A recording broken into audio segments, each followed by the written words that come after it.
Hi!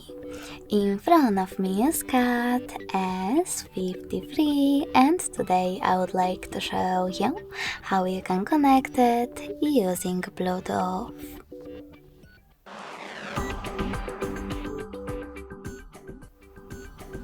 First of all, go into Settings.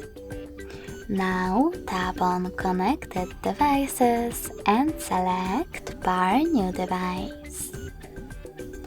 Following that, just wait for available ones to show, and when they do, click on the one that you wish to connect to. Lastly, tap on Pair in the pop-up and wait for the other device to do the same.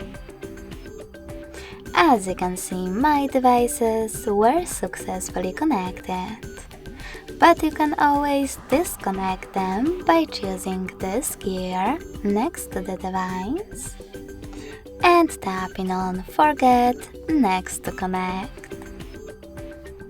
Lastly, confirm your choice in the pop-up, and to connect to the same one, choose Pair and click on it.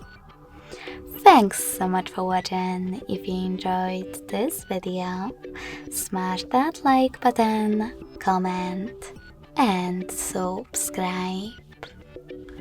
Bye!